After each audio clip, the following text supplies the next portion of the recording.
Hey guys, so today I want to talk about rehab, specifically relationships with other patients while in rehab.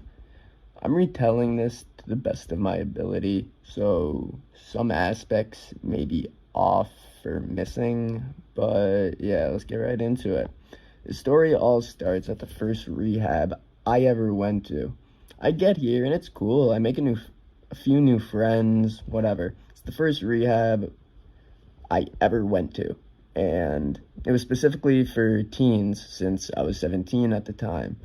But I was the only Fent user. And it was okay. It wasn't bad. But one day we hear that there's this new girl coming in. And when she gets here, she seems cool. And she's also on Fetty. So I'm thinking, hey, I can try to connect with her a little bit. We start talking every day and stuff while we're here for like a week or so. And she starts opening up to me. So naturally, I'll open up as well. A few days go by of this until one day we're sitting in like this main area where the TV is. And we're watching a movie. They put on like, I think it was every Friday, something like that. The specific day we're watching a movie. And I have like a blanket over my lap, and she just like starts grabbing on my thigh. And I'm a little bit shocked and taken back at first, but I am thinking like, okay, sure, I'll go with it. I mean, I'm in a rehab with nothing else to do as well, so I don't know if you catch my drift, but we both sneak out of the room and then start kissing and stuff like that. But after like a week goes by from that, we get notified that the staff of the place are taking us on an outing. For context, since we would be cooped up in this tiny little space for weeks, they would sometimes take us for like outings, like walks in the woods, arts and crafts, stuff like that. But for this specific day, it was special. They were taking us to the movies. And when we go, this girl tells me to bring my blanket. So I'm already kind of assuming what's gonna happen while we're at this theater. We get there, the movie starts, and as soon as it does, she's already on my thigh. And a few minutes goes by, and she tells me to go to the bathroom. Anyways, you can probably guess what happened in that bathroom. But yeah, that's like the context pretty much of where the real story begins. It really starts when we're in this morning part. We're in like this school part. It's like a summer camp, like how the days were split up.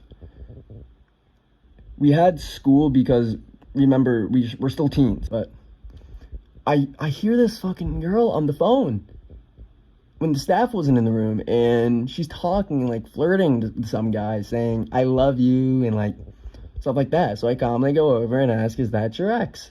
She says, yes, it is. And FYI, this so-called ex would physically abuse her. Anyways, past that. I don't really care, so I just started ignoring her.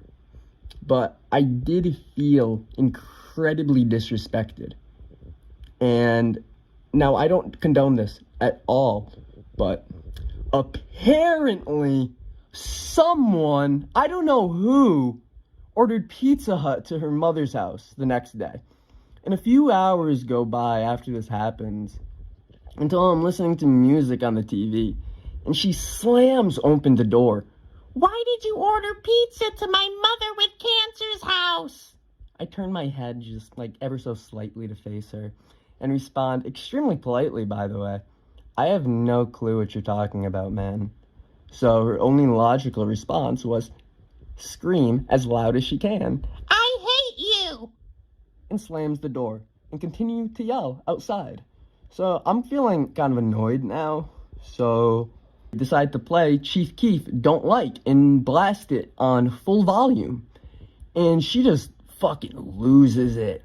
Like, she starts packing her stuff, slamming and pounding her feet on the ground, and just walks out of the facility. So the cops get called, obviously, because you can't just walk out of there while you're 17 as well. So they come and try to pick her up. And by the way, the reason we know all of this stuff happening is because the doors and walls were so thin.